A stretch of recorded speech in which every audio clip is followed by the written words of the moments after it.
So good morning guys. तो चलिए start करते हैं आज के यानी कि 11 जनवरी के इंपॉर्टेंट करंट अफेयर्स को।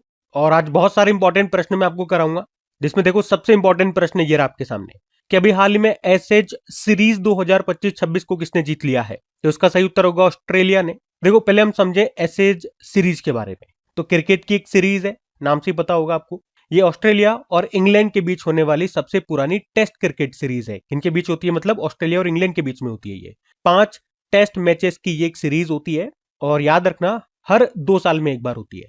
अभी जो 2025-26 वाली हुई 21 नवंबर 2025 को शुरू हुई थी, अभी 8 जनवरी 2026 को ये खत्म हो गई।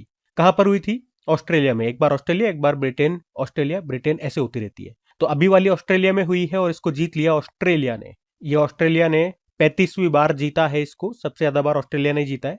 और इसमें प्लेयर ऑफ द सीरीज रहे मिशेल स्टार्क, जो कि ऑस्ट्रेलिया के हैं।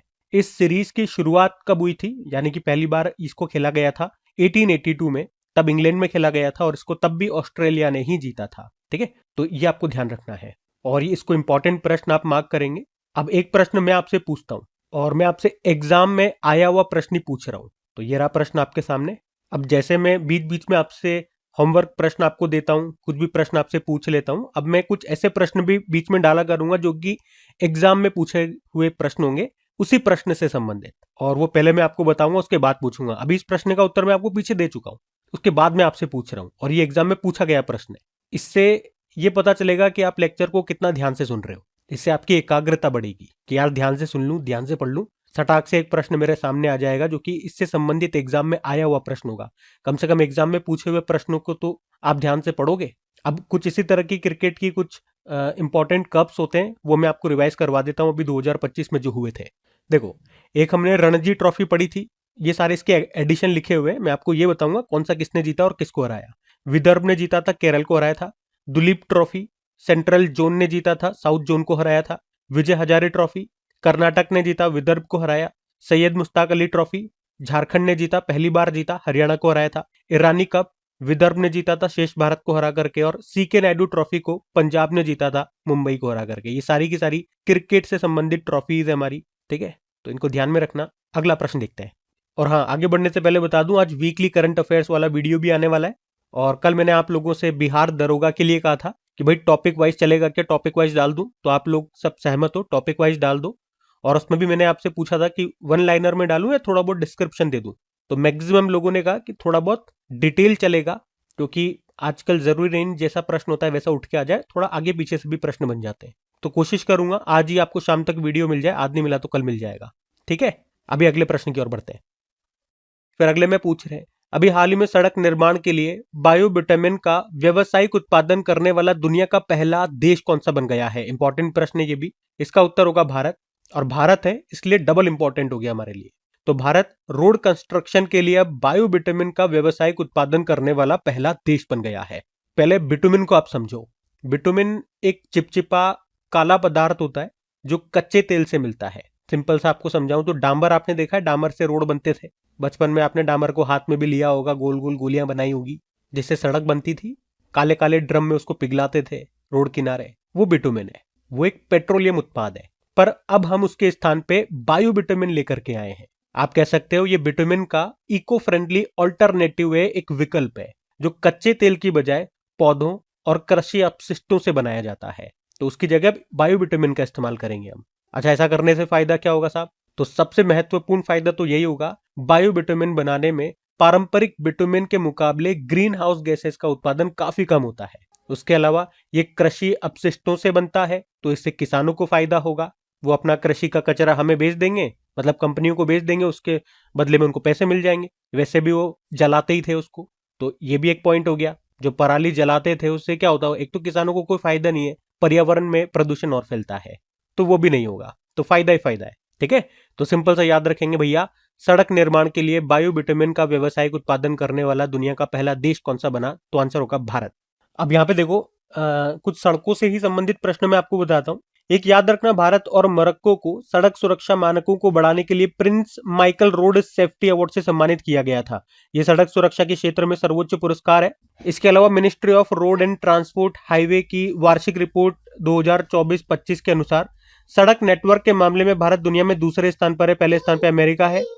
और 8वां संयुक्त राष्ट्र वैश्विक सड़क सुरक्षा सप्ताह 2025 हमने 12 से लेकर 18 मई तक मनाया था। भारत का पहला एआई संचालित स्मार्ट ट्रैफिक सिस्टम कहां पर लॉन्च किया गया था? दिल्ली के द्वारका एक्सप्रेसवे पे। और किस एक्सप्रेसवे पे भारत का सबसे लंबा पशु वन्यजीव ओवरपास कॉरिडोर बना है? दिल्ली मुंबई एक्सप्रेसवे। और सड़क सुरक्षा के लिए एआई का उपयोग करने वाला पहला राज्य बन गया UP. National highways authority of India ने मध्य प्रदेश में नेशनल हाईवे 44 के एक हिस्से पर भारत की पहली वन्यजीव सुरक्षित सड़क को शुरू किया था। इसकी लंबाई है 11.96 किलोमीटर। और आज हमने बायो बिटुमिन वाला प्रश्न पढ़ा है ना। देखो, बायो बिटुमिन से संबंधित एक प्रश्न मैं आपको ऑलरेडी पहले करंट अफेयर्स में पढ़ा चुका हूं। ये देखो यहाँ पर, भारत की पहली बायो बिटुमिन नेशनल हाईवे ये कहां पर बनाई गई थी? ये महाराष्ट्र के नागपुर में बनी थी। लेकिन इसकी खास बात क्या थी? केवल 1 किलोमीटर का जो हिस्सा था वही इससे बनाया गया था, नेशनल हाईवे 44 पर, नागपुर महाराष्ट्र में। और हमने एक करंट अफेयर्स की क्लास में पढ़ा था। और आपको बताता हूं, अभी 2025 में ये एक एग्जाम हुआ था, बिहार का एग्जाम है, ये बिहार में हुआ था। और वहां पे देखो ये सेम प्रश्न उठ के आ गया था। अब इसका उत्तर आप लोग देंगे। इसका उत्तर क्या होगा? प्रश्न पढ़ो और उत्तर दो। हम अगला प्रश्न देखते हैं। फिर अगले में पूछ रहे हैं, हाल ही में कैंसर का शीघ्र पता लगाने के लिए आशा वन मोबाइल यूनिट, मतलब एक मोबाइल वैन है, इसको किसने शुरू किया? तो आंसर होगा गुजरात ने। तो अभी गुजरात के जो मुख्यमंत्री हैं भूपेंद्र पटेल, अभी उन्होंने कैंसर की जल्द पहचान करने के लिए आशा वन नाम से एक मोबाइल वैन को शुरू किया है। इसमें आधुनिक मशीनें हैं इस वैन के अंदर ही। इसमें डॉक्टर भी होंगे जो शहरों से दूर गांव-गांव जाकर के लोगों की जांच करेंगे, ताकि उन्हें कैंसर के शुरुआती लक्षणों का पता चल सके, जिससे समय रहते इलाज शुरू हो सके और जान बचाई जा सके। और अभी इस वैन का उद्घाटन किया मुख्यमंत्री जी ने, कहां से? गांधीनगर, गुजरात से ही। तो अगर फायदे की बात करें तो अब लोगों को डॉक्टर के पास शहर तक आने की जरूरत नहीं पड़ेगी जो दूर गांव में रहते हैं, क्योंकि ये मोबाइल वैन खुद गांव जा जा करके उनकी जांच करेगी, जिससे समय रहते इलाज शुरू हो सके और लोगों की जान बच सके। ये वैन पहियों पर चलने वाला एक छोटा अस्पताल की तरह है। छोटा अस्पताल ही हो गया, हॉस्पिटल ऑन व्हील आप कह सकते हो। और ये जो वैन है, इसमें इस तरह की मशीनें रखी हुई है कि ये 10 प्रकार के कैंसर की जांच कर सकती है। ठीक है, तो सिंपल सा हमें तो याद रखना है, इसका नाम है, पर्टिकुलर नाम है आशा वन मोबाइल यूनिट। ये शुरू किया अभी गुजरात ने। मुख्य उद्देश्य है कैंसर का शीघ्र पता लगाना, मतलब जो फोकस है इनका कैंसर के ऊपर है। अब यहाँ पे कैंसर से ही संबंधित कुछ इंपॉर्टेंट क्वेश्चंस मैं आपको करवाता हूँ, फिर गुजरात भी लेकर के चलूंगा। देखो, वर्ल्ड कैंसर डे आपको पता है 4 फरवरी को होता है। इसी तरह से कैंसर से संबंधित 2-3 दिवस और होते हैं। सबसे इंपॉर्टेंट तो यही वाला है। एक होता है वर्ल्ड लंग कैंसर डे 1 अगस्त को, इंटरनेशनल चाइल्डहुड कैंसर डे 15 फरवरी को, और नेशनल कैंसर अवेयरनेस डे 7 नवंबर को। और भारत की पहली सर्वाइकल कैंसर के खिलाफ स्वदेशी वैक्सीन आई थी, उसका नाम है सर्वावेक। सर्वाइकल कैंसर ये ह्यूमन पेपिलोमा वायरस से होता है। और लास्ट टाइम बजट में कहा गया था कि 9 से 14 वर्ष की बालिकाओं को इसके जो टीके हैं वो मुफ्त में लगेंगे। अक्टूबर महीने को स्तन कैंसर जागरूकता माह के रूप में मनाते हैं। एम्स दिल्ली ने कैंसर का शीघ्र पता लगाने के लिए एक एआई प्लेटफॉर्म iOncology.ai को लॉन्च किया था। और कैंसर की स्टडी को क्या कहते हैं? ऑन्कोलॉजी कहते हैं। हरियाणा सरकार ने महिलाओं में स्तन कैंसर का पता लगाने के लिए कौन सा कार्यक्रम शुरू किया? सवेरा। और कैंसर के लिए विश्व का पहला mRNA टीका, जिसका नाम है एंटेरोमेक्स, इसको डेवलप किया रशिया ने। आईआईटी मद्रास ये भारत का पहला कैंसर जीनोम एटलस इसने लॉन्च किया था। और भारत ने 2026 में बिम्स्टेक देशों के लिए कैंसर देखभाल कार्यक्रम का दूसरा चरण अभी शुरू किया। यह भी हमने करंट अफेयर्स में ही पढ़ा था। कहां पर? विशाखापट्टनम में। ठीक है, ये तो आपको याद हो गई थी। तो ये तो कैंसर से संबंधित क्वेश्चंस हो गए। अब गुजरात में आपको लेकर के चलता हूं। तो ये रहा मैप में गुजरात। कैपिटल गांधीनगर हो गई है। मुख्यमंत्री हैं भूपेंद्र पटेल और गवर्नर है आचार्य देवव्रत। यहाँ का राजकीय पक्षी ग्रेटर फ्लेमिंगो हो गया। पशु है एशियाई शेर। वृक्ष है बरगद का। पुष्प है गेंदा। यहाँ का नृत्य में बात करेंगे, गरबा हो गया, डांडिया हो गया। वंसड़ा नेशनल पार्क है, गिर नेशनल पार्क है, ब्लैकबक नेशनल पार्क है, मरीन नेशनल पार्क है। और सरदार सरोवर बांध है, नर्मदा नदी पर उकाई बांध है, ताप्ती नदी पर कडाना बांध है, माही नदी पर दांतीवाड़ा बांध है, यहाँ पर बनास नदी पर आपको मिलेगा। ठीक है, तो ये गुजरात से स्टैटिक भी हमने देख लिए। अभी अगले प्रश्न की ओर बढ़ते हैं। फिर अगले में पूछ रहे हैं, बुक वाला प्रश्न है, इंपॉर्टेंट बुक है। बुक का नाम क्या है? अग्नि सरसुल्लो विकास सिंचिना कमलम द्रौपदी मुर्मू, ये बुक का नाम है। और अभी इसको किसने लिखा है ये पूछ रहे हैं। तो आंसर होगा यरला गड्डा लक्ष्मी प्रसाद, इनका नाम है। तो बुक का नाम है अग्नि रसुल्लो विकास सिंचिना कमलम द्रौपदी मुर्मू। और लिखा किसने है? यरला गुड्डा लक्ष्मी प्रसाद ने, जो कि पूर्व संसद सदस्य और विश्व हिंदी परिषद के अध्यक्ष हैं। तो नाम से समझ में आ रहा है ये जो बुक है उन्होंने प्रेसिडेंट द्रौपदी मुर्मू जी के ऊपर ही लिखी है। इसका अर्थ हो गया, बुक का अर्थ हो गया अगर समझाऊं मैं आपको, तो अग्नि से भरे जल में कमल खिलता है। ये बुक के शीर्षक का अर्थ हो गया अगर मैं आपको समझाऊं तो। इसमें उन्होंने बताया कि कैसे प्रेसिडेंट जो द्रौपदी मुर्मू जी हैं वो कठिनाइयों और संघर्षों से उठकर भारत की सर्वोच्च संवैधानिक प्राधिकारी बनी है। अच्छा, इसकी लॉन्चिंग भी काफी चर्चा में रही है, जिस तरह से इसका नाम काफी इंटरेस्टिंग है, तो इसकी लॉन्चिंग भी काफी इंटरेस्टिंग रही। कैसे? क्योंकि अक्सर हम देखते हैं बुक की जब भी लॉन्चिंग होती है तो किसी बंद कमरे के अंदर होती है, लेकिन इसकी जो लॉन्चिंग है एक पेड़ के नीचे हुई है। और लॉन्चिंग किसने की है? एक सफाई कर्मी है, लक्षम्मा उनका नाम है, उनके द्वारा ही इसकी लॉन्चिंग की गई, जो कि आंध्र यूनिवर्सिटी में सड़कों की सफाई करने वाली एक महिला सफाई कर्मी है। उन्होंने इस बुक को लॉन्च किया है। ठीक है, तो बुक का नाम आप तो ध्यान रखना, लेखक का नाम ध्यान रखना, और इसको लॉन्च किसने किया वो भी मैंने आपको बता दिया। कुछ बुक्स एंड ऑथर से ही संबंधित प्रश्न आपको रिवाइज करवाता हूं। देखो, एक बुक आई थी जिसका नाम है द ब्रह्मास्त्र अनशील्ड, इसको लिखा टी शिवानंद ने। Ready, relevant and resurgent second, shaping a future ready force, इसको हमारे जो सीडीएस हैं, chief of defence staff, Anil Chauhan ने लिखा। महात्मा गांधी और पर्यावरण को टीएन खोशू ने। विंग्स ऑफ वेल्लोर को स्वप्निल पांडे, और डिफरेंट बट नॉ लेस को अनुपम खेर ने। Mother Mary comes to me Arundhati Roy. The Chola tigers avengers of Somnath को अमीश त्रिपाठी ने। Operation Sindoor the untold story of India's deep strikes India inside Pakistan, इसको लेफ्टिनेंट जनरल के.जे.एस. ढिल्लों ने। The rise of the hitman को आर कौशिक ने। M S. Swaminathan the man who fed India को प्रेमबद्ध जयकुमार ने। 10 पैसे का post card captain S N. Ahmed ने। टू द सेवन जनरेशन को डॉक्टर वी.आई. माथन ने। सौमित्र चटर्जी एनएस वर्ल्ड को संघमित्र चक्रवर्ती ने। द वर्ल्ड आफ्टर गाजा को पंकज मिश्रा ने। माई बिलव्ड लाइफ को अमिताभ कुमार ने, और स्पीकिंग विद नेचर को रामचंद्र गुहा ने। आपको याद है अभी हमने देखा था 53वां जो वर्ल्ड बुक फेयर है 2026 में जो हो रहा है भारत मंडपम नई दिल्ली में, इसमें guest of honour country Qatar है और फोकस कंट्री है स्पेन। ये दो नॉवल और याद रखना। अभी बुकर अवार्ड मिला था 2025 का, हंगेरियन ब्रिटिश ऑथर है डेविड सजेले, इनकी नॉवल फ्लैश के लिए।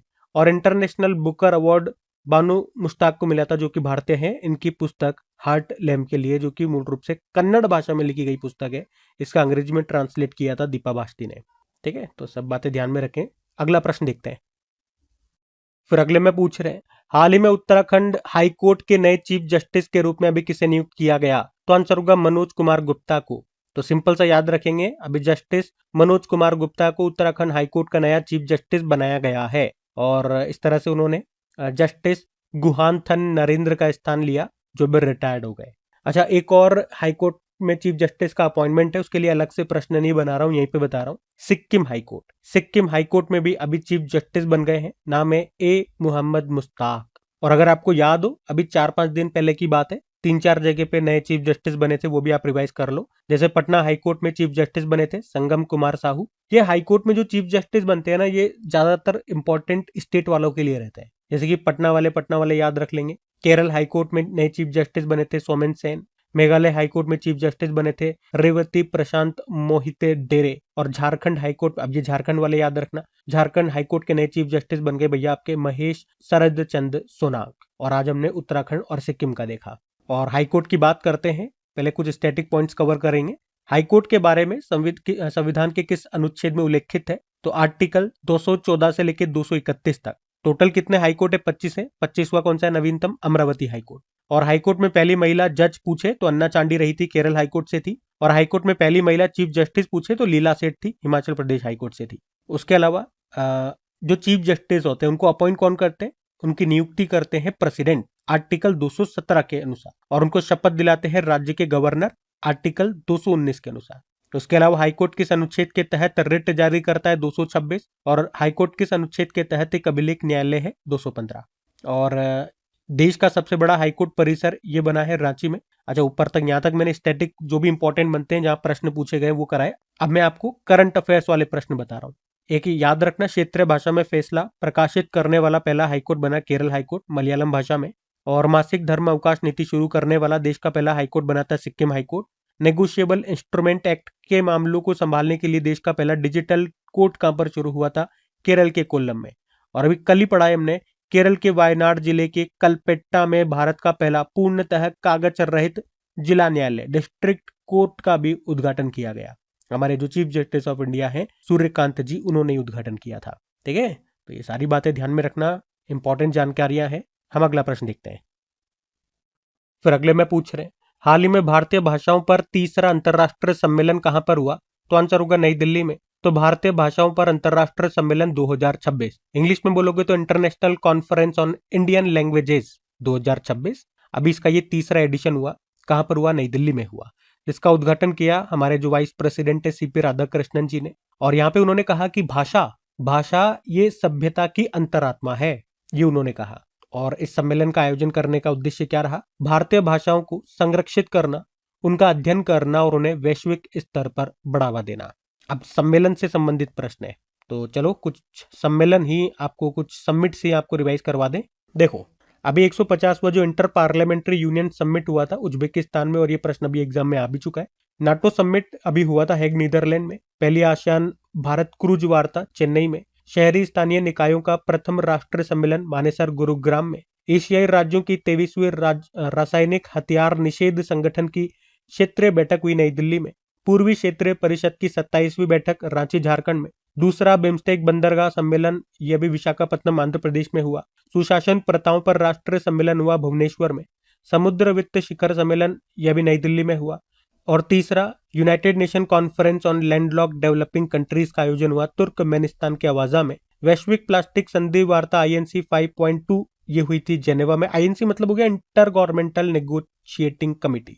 आप ध्यान दोगे, जब भी मैं कोई भी टॉपिक पर आपको रिवीजन करवाता हूँ, चाहे वो अवार्ड्स हो गया, चाहे समिट हो गया, निधन हो गया, तो इंपॉर्टेंट क्वेश्चन ही कराता हूँ और बार बार रिपीट करता हूँ। भाई अभी तो जैसे साल का एंड हो चुका है, 2025 का साल का एंड हो गया, तो मेरे पास बहुत सारा कंटेंट है। अब मान लो मेरे पास सबमिट सी जो इंपॉर्टेंट अगर सेलेक्ट करके बताऊं तो कम से कम 40-50 अगर सबमिट होगी, तो एक साथ तो मैं कराऊंगा नहीं, तो मैं 10-10 के सेट बना लेता हूं। तो 10-10 के सेट में शीट्स में रिपीट करता रहता हूं। अभी नोटिस करोगे आप, रेगुलर रहे होंगे, तो जब भी लास्ट टाइम 2-3 दिन पहले सबमिट वाला प्रश्न आया होगा तो अलग शीट थी, आज अलग शीट है। तो इसीलिए कहता हूं रेगुलर रहने को, चीजें रिपीटेशन में आती रहेंगी। अब आप यकीन नहीं मानोगे, ये शीट तो मैंने एक बार तैयार कर दी ना, अब ये रिपीट होती रहती है। अभी जैसे मैंने आपको बताया ये ऊपर ही ऊपर वाला प्रश्न, अभी ये मेरे को आइडिया नहीं है, आप ही में से किसी स्टूडेंट ने बताया था, ये प्रश्न एग्जाम में आया था।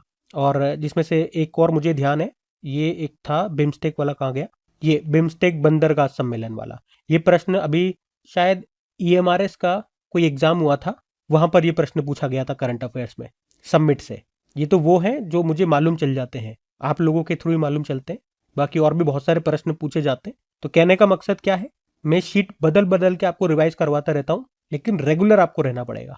रेगुलरिटी आपके अंदर होनी चाहिए, तो आप पेपर का धुआं धुआं कर दोगे, वरना आपका धुआं निकल जाएगा रेगुलर नहीं रहोगे तो। ये सत्य बात है। ठीक है, हम अगले प्रश्न की ओर बढ़ते हैं।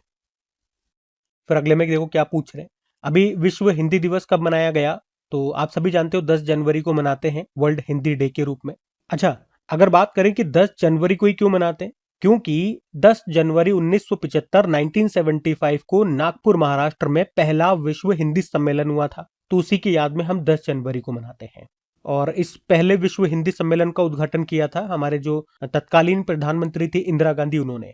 और अभी 2006 में जो तत्कालीन प्रधानमंत्री रहे थे डॉक्टर मनमोहन सिंह जी, उन्होंने ही 10 जनवरी को हर साल ये दिन मनाने की घोषणा की थी। अच्छा, ये तो हमने देख लिया पहला विश्व हिंदी सम्मेलन कब मनाया गया था। आपने कहा 10 जनवरी 1975 को, कहां पर? नागपुर महाराष्ट्र में। अगर मैं पूछूं आखिरी बार विश्व हिंदी सम्मेलन कब और कहां पे मनाया गया था और कौन सा संस्करण है, तो 12वां संस्करण था, 2023 में मनाया था आखिरी बार। कहां पर? फिजी देश में, ये भी ध्यान रखना। अच्छा, ये तो हमारा हो गया विश्व हिंदी दिवस। एक भारत में भी हम मनाते हैं राष्ट्रीय हिंदी दिवस के रूप में। वो कब मनाते हैं? 14 सितंबर को मनाते हैं। 14 सितंबर को ही क्यों मनाते हैं? क्योंकि 14 सितंबर 1949 को हिंदी को राजभाषा के रूप में अपनाया गया था। लिपि थी कौन सी? देवनागरी लिपि, इसीलिए 14 सितंबर को ये दिन मनाते हैं। अच्छा, अगर मैं पूछूं ये राजभाषा से संबंधित कौन सा अनुच्छेद है, तो याद रखना आर्टिकल 343 है। ये प्रश्न आ चुका है एग्जाम में, ध्यान में रखना इसको। और हमारे संविधान की 8वीं अनुसूची में कितनी भाषाएं हैं? आप जानते हो 22 भाषाएं हैं, मूल संविधान में 14 थी। ठीक है, विश्व हिंदी दिवस वाला प्रश्न था, उससे संबंधित सारी इंपॉर्टेंट जानकारियां मैंने आपको दे दी है। अभी जनवरी में कौन कौन से दिवस हमने मनाए वो हम देखेंगे। अब देखो, ये प्रश्न आपके लिए होमवर्क प्रश्न रहेगा। एक तो आप बताएंगे राजभाषा आयोग गठित करने के प्रावधान संविधान के, एक तो आपको बताना है राजभाषा आयोग गठित करने का प्रावधान संविधान के कौन से अनुच्छेद में है, अभी मैंने आपको बताया। और ये एक और आपके लिए होमवर्क प्रश्न आ जाएगा कि भारतीय संविधान के अनुच्छेद 343 के अनुसार कौन सी लिपि में लिखी हुई हिंदी भारत की राजभाषा होगी। अब ये मैं जो प्रश्न आपसे बीच बीच में पूछ रहा हूं ना, मैं आपको बताया क्या कि आप कितना ध्यान से लेक्चर पढ़ रहे हो, वहीं से प्रश्न निकलते हैं एग्जाम में। अब ये तो करंट अफेयर्स नहीं है, ये स्टैटिक बन रहे, और स्टैटिक उस प्रश्न से, उस करंट अफेयर से संबंधित जो भी इंपॉर्टेंट स्टैटिक है मैं आपको साथ में बताता हूँ, वहीं से स्टैटिक निकल जाते हैं। तो ये आपकी अवेयरनेस को चेक करेगा कि अभी अभी मैंने पढ़ाया और अभी अभी मैंने आपसे हाथों हाथ एग्जाम का ही प्रश्न पूछ लिया, इसलिए दिखाता हुआ भी चल रहा हूँ। क्योंकि एक तो बोलना अलग हो जाता है, एक दिखाना अलग हो जाता है। दिखाने में आपको लगेगा हाँ यार सही कह रहे हैं, बोलने में हो सकता है लगे अरे यार होगा ठीक है। अब आप अपनी एक्यूरेसी चेक करो, आपको वापस पीछे बैक में न जाना पड़े, देखना, उत्तर लगाओ। हम अगला प्रश्न देखते हैं। अच्छा, अगला नहीं देखेंगे, अपन को रिवाइज करना है अभी। जनवरी के डेज रिवाइज कर ले। 1 जनवरी को ग्लोबल फैमिली डे था, 4 जनवरी को वर्ल्ड ब्रेल डे, 5 जनवरी को नेशनल बर्ड डे, 6 जनवरी को विश्व युद्ध अनाथ दिवस, 8 जनवरी को अर्थ रोटेशन डे और 9 जनवरी को प्रवासी भारतीय दिवस। ठीक है, अब बढ़ते हैं आगे। फिर अगले में पूछ रहे हैं, हाल ही में भारत के अंटार्कटिका मिशन मैत्री 2 में कौन शामिल हुआ है? तो आंसर होगा यूनाइटेड अरब अमीरात। तो अभी यूनाइटेड अरब अमीरात भारत के अंटार्कटिका मिशन मैत्री 2 में शामिल हो गया है। मतलब ये भारत के वैज्ञानिकों के साथ मिलकर काम करेगा, ये इसका मतलब हो गया। और मैत्री 2 की अगर बात करते हैं तो ये अंटार्कटिका में, आपको पता होना चाहिए, भारत का चौथा अनुसंधान केंद्र होगा, जो 2029 तक पूरी तरह से बनकर तैयार हो जाएगा। वैसे आप देख लो, अभी तक अंटार्कटिका में हमारे पास 3 रिसर्च सेंटर बन चुके हैं। मैं आपको बताता हूँ, एक सबसे पहले बना था दक्षिण गंगोत्री 1983 में, लेकिन अभी ये वर्किंग स्टेज में नहीं है। दूसरा बना था मैत्री 1989 में, और एक तीसरा बना था भारती 2012 में। अभी ये 2 ही वर्किंग कंडीशन में है। ठीक है, तो इन पे प्रश्न भी एक बार एग्जाम में आ चुका है, देख सकते हो आप। और अब जो ये मैत्री अनुसंधान केंद्र है जो 1989 में बना था, ये भी काफी पुराना हो चुका है। तो इसीलिए अब एक नया हम बना रहे हैं मैत्री 2 नाम से ही। अच्छा, इस मैत्री जो जहां पर ये रिसर्च सेंटर है मैत्री, इससे एक इंपॉर्टेंट प्रश्न ध्यान में रखना कि ये एक पथरीले पहाड़ी क्षेत्र पर स्थित है, जिसे शिर मारकर ओएसिस कहा जाता है। इस मैत्री के चारों ओर एक मीठे पानी की झील है, उस झील का नाम इंपॉर्टेंट है, ये प्रश्न में आता है। प्रियदर्शनी झील इसका नाम है, हो सकता है आपने भी कई बार सुना उसका नाम, एग्जाम में आता है ये तो अंटार्कटिका की हमने बात कर ली। वैसे आर्कटिक में भी हमारा एक रिसर्च सेंटर है और उसका नाम है हिमाद्री, 2008 में बना था वो। अच्छा, अंटार्कटिका की बात करें तो उसकी सबसे ऊंची पर्वत चोटी क्या नाम है? Mount Vinson Massif. और अंटार्कटिका का एक्टिव वॉल्केनो भी याद रखना माउंट एरेबस है, जिसे जो कि रॉस द्वीप पर स्थित है। ठीक है, ये इंपॉर्टेंट फैक्ट्स हैं, ध्यान में रखना। डायरेक्ट प्रश्न आते हैं, अगला प्रश्न देखते हैं। पर अगले में पूछ रहे हैं, हाल ही में राष्ट्रीय सरस मेला 2026 का आयोजन ये कहां पर किया गया? तो आंसर होगा आंध्र प्रदेश में। तो हम बात कर रहे हैं राष्ट्रीय सरस मेला, या इसी को आप राष्ट्रीय सरस आजीविका मेला भी बोल दो, दोनों एक ही बात है। और अभी 2026 में इसका आयोजन अभी 6 जनवरी को शुरू हुआ था, 18 जनवरी तक चलेगा। 28वां संस्करण है ये इसका। कहां पर हो रहा है? गुंटूर, आंध्र प्रदेश में। आयोजन करने का उद्देश्य क्या होता है इसका? महिला स्वयं सहायता समूह का आर्थिक सशक्तिकरण करना। इसमें सभी राज्यों से 300 महिला कारीगरों ने हिस्सा लिया है। और आपको बता दूं, इसका जो लास्ट टाइम एडिशन हुआ था 2025 में, 27वां एडिशन हुआ था, वो कहाँ पे हुआ था? नई दिल्ली में हुआ था। और ये प्रश्न इंपॉर्टेंट मार्क करना मेरे भाई। क्यों? क्योंकि इस पे प्रश्न आ चुका है, भी लास्ट टाइम ही पूछा गया था, आप देख सकते हो। देखो, यही पूछ रहा है कि राष्ट्रीय सरस मेला 2025 इसका आयोजन कहाँ पर हुआ था। उस समय तो इसकी थीम भी थी, इस बार इसकी कोई थीम वगैरह नहीं आई है। मध्य प्रदेश की पुलिस के एग्जाम में आया था ये। तो वेन्यू आपसे पूछा था, वेन्यू उसका नई दिल्ली था, नई दिल्ली में हुआ था वो। और अभी वाला देखो, इसने यहाँ पे ये नहीं पूछा कि कौन सा किस साल वाला, इसने संस्करण पूछ लिया, एडिशन। तो मैंने आपको एडिशन भी बता दिया, अभी 28 नंबर का एडिशन है। अगर वो साल नहीं पूछे तो एडिशन से याद रखना है कौन सा संस्करण है, किसकी बात कर रहा है वो। ठीक है, तो एक एक पॉइंट में आपको बता रहा हूँ। 2026 वाला 28वां एडिशन कहाँ पर हुआ? गुंटूर, आंध्र प्रदेश में। अच्छा, इसके अलावा एक और यहाँ पे महोत्सव में ऐड कर देता हूँ, इसके लिए अलग से प्रश्न नहीं ले रहा हूँ, यहीं पे ऐड कर रहा हूँ, ध्यान से सुनना। वैसे नाम से क्लियर है ये तो। कलिंगा राष्ट्र महोत्सव कहाँ पे मनाया गया होगा? उड़ीसा में मनाया गया होगा। उड़ीसा के भुवनेश्वर में 8 से लेकर 11 जनवरी तक मनाया जा रहा है। अब मेलों की बात है, राष्ट्रीय सरस आजीविका मेला हम बात कर रहे हैं। कुछ इंपॉर्टेंट मेले जो चर्चा में रहते हैं, हमेशा करंट अफेयर्स में बने रहते हैं, वो मैं आपको रिवाइज कराता हूँ। अभी आपने पढ़ा था अंतरराष्ट्रीय सूरज कुंड मेला, ये कहाँ पर हुआ? हरियाणा के फरीदाबाद में। चलो, एक होमवर्क प्रश्न यहाँ पे भी डाल रहा हूँ मैं आपके लिए। आप मुझे बताना कि अभी इसका कौन सा संस्करण हुआ और इसमें थीम स्टेट कौन है? 2 हैं, दोनों के नाम बताओ। पार्टनर कंट्रीज भी बता देना कौन कौन है। बाकी सरस मेला जम्मू कश्मीर, गंगा सागर मेला पश्चिम बंगाल, माघी मेला पंजाब, माघ मेला प्रयागराज, झींगा मेला पंजाब, लक्की मेला राजस्थान के सीकर में, गोल मेला जगन्नाथ मंदिर उधमपुर जम्मू कश्मीर, श्रावणी मेला देवघर झारखंड, हेमिस गोम्पा मेला लद्दाख, अंबुबाची मेला असम, मेदराम जात्रा मेला तेलंगाना।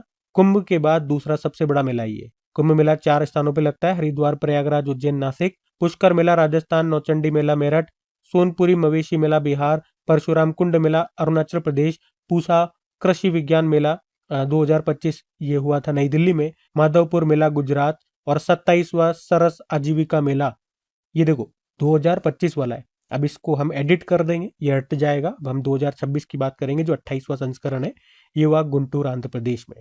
ठीक है, ये हम पढ़ ही चुके हैं, तो सब ध्यान में रखना। अगला प्रश्न देखते हैं। फिर अगले में पूछ रहे हैं, हाल ही में जारी अवतार ग्रुप के top cities for women in India 2025 index में टॉप पर कौन है? तो आंसर होगा बंगलुरु है। तो अवतार ग्रुप के top cities for women in India 2025 index में बंगलुरु टॉप पर है। मतलब पहले स्थान पे बंगलुरु है, फिर चेन्नई है, फिर पुणे को रखा है। तो बताता क्या है ये इंडेक्स? नाम से पता चल रहा है कि कौन सा शहर महिलाओं के लिए सुरक्षित माहौल यानी कि सेफ्टी, बेहतर शिक्षा यानी कि एजुकेशन और अच्छी नौकरी के मौके, करियर ऑप्शन और काम करने के लिए सहयोगी जगह है यानी कि इंक्लूसिव वर्क प्लेस के बारे में बात करता है। तो उसी हिसाब से ये रैंकिंग दी जाती है। तो इसमें पहले स्थान पे बंगलुरु को रखा गया है। बाकी ये थी आज की हमारी करंट अफेयर्स की क्लास। आज की क्लास में आप देखोगे तो केवल ये 10th वाले प्रश्न को इतना ज्यादा इंपॉर्टेंट नहीं है, लेकिन इसके ऊपर ऊपर 9 प्रश्न थे, वो सारे इंपॉर्टेंट है। मैंने आपको बताया भी सही, इनसे ही कई बार प्रश्न एग्जाम में डायरेक्ट पूछे गए। और आज एक नई में तरीका कह दो, नई पहल कह दो, कुछ भी कह दो, जो कहना है कह दो, वो स्टार्ट कर रहा हूँ। आपको समझ में आ गया ना? प्रश्न पढ़ाऊंगा, जो भी मुझे जानकारी देनी होगी वो दूंगा। उसके बाद उससे संबंधित एक प्रश्न मैं आपसे पूछ लूंगा। वो प्रश्न आपके एग्जाम में ही आया हुआ प्रश्न होगा। वैसे तो बीच बीच में कभी भी कुछ भी मैं प्रश्न आपसे पूछ लेता हूँ, वो सिलसिला तो चलता ही रहेगा, उसको बंद नहीं करेंगे। लेकिन ये दिखा करके भी प्रश्न मैं आपसे पूछूंगा, ताकि थोड़ी सी एक्टिवनेस आपकी ओर से भी बढ़े, आपको पता लगे हाँ यार एग्जाम में पूछा गया प्रश्न है। कई बार बच्चों के साथ होता है, सुनने में इतना ध्यान नहीं देते, लेकिन जब चीजें दिख जाती है ना, और एग्जाम नीचे लिखा हुआ होता है कि भाई ये इस एग्जाम में प्रश्न, एग्जाम वाला प्रश्न है, ये तो आना चाहिए मुझे। और अभी अभी बता करके भी निपटाऊंगा मैं आपको। मतलब मैं बताऊंगा उस प्रश्न में आपको उसी के बारे में, और फिर प्रश्न पूछूंगा, ताकि एक्टिवनेस आपकी पता लगे यार अभी अभी बताया है और अभी अभी मेरे को आ रहा है, नहीं आ रहा, देख लूं, चलूं मैं, नहीं आ रहा मतलब यार ध्यान नहीं है फिर आपका क्लास में। बाकी मैंने आपको स्टार्टिंग में बता ही दिया था कि अभी वीकली भी आपको मिल जाएगा, आज संडे है तो। और बाकी डेली की क्विजेज, वीकली की क्विजेज, पीडीएफ वगैरह सब आपको क्रिक एग्जाम पे मिल रही है। बाकी आप अपने चैनल को अभी तक सब्सक्राइब करके नहीं रखा तो सब्सक्राइब करके बेल आइकन को जरूर प्रेस कर लेना। टेलीग्राम को ज्वाइन कर लीजिए, फ्री है, ताकि जब भी वीडियो अपलोड होगा उसका नोटिफिकेशन सीधा आपको मिल सके, आप पीछे ना रह जाओ। बाकी चलो अभी कल के करंट अफेयर्स का हम क्विक रिवीजन कर लेते हैं और सेशन एंड करते हैं। और सपोर्ट जरूर कीजिएगा प्लीज अपने इस चैनल को, मुझे इन वीडियोस को अपने दोस्तों के साथ में स्टडी ग्रुप में शेयर करके। मैं आप लोगों के लिए पूरी जान लगा रहा हूँ, 100% जितना मैं कर सकता हूँ उससे 1 पॉइंट ज्यादा कर रहा हूँ। तो थोड़ा सा सपोर्ट आप लोगों की तरफ से मिलेगा तो मुझे भी अच्छा लगेगा। बस इन्हें शेयर जरूर कीजिएगा, और लाइक नहीं करा तो लाइक कर देना। बाकी चलो अभी कल के करंट अफेयर्स का हम क्विक रिवीजन कर लेते हैं और सेशन एंड करते हैं। तो कल पहला प्रश्न पूछा था कि भारत के पहले पूर्णतः कागज रहित जिला न्यायालय का उद्घाटन अभी किया गया केरल में। फिर पूछा डीप टेक स्टार्टअप नीति शुरू करने वाला पहला भारतीय राज्य बन गया है तमिलनाडु। फिर पूछा अंतरराष्ट्रीय सौर गठबंधन से हटने की घोषणा कर दी अमेरिका ने। और भारतीय विशिष्ट पहचान प्राधिकरण UIDAI का शुभंकर क्या है? उदय। नई दिल्ली विश्व पुस्तक मेले 2026 में गेस्ट ऑफ ऑनर कौन सा देश है? तो आंसर होगा कतर। और किस राज्य के नागौरी अश्वगंधा को GI टैग दिया गया? राजस्थान। और किसे परमाणु ऊर्जा नियामक बोर्ड का नया अध्यक्ष बनाया गया? AK बालासुब्रमण्यम। और प्रवासी भारतीय दिवस 9 जनवरी को किसने पंखुड़ी नाम से एक डिजिटल प्लेटफॉर्म लॉन्च किया? महिला एवं बाल विकास मंत्रालय। और उस्मान ख्वाजा ने अंतर्राष्ट्रीय क्रिकेट से संन्यास ले लिया, वे किस देश के खिलाड़ी है? तो आंसर होगा ऑस्ट्रेलिया। बाकी चलो कल का भी होमवर्क प्रश्न देखते हैं और सेशन एंड करते हैं। तो कल पूछा था भारत का पहला क्वांटम डायमंड माइक्रोस्कोप किसने विकसित किया? तो आंसर होगा IIT बॉम्बे। आप सभी ने प्रश्न का बिल्कुल सही उत्तर दिया। अब ये आज का आपका होमवर्क प्रश्न,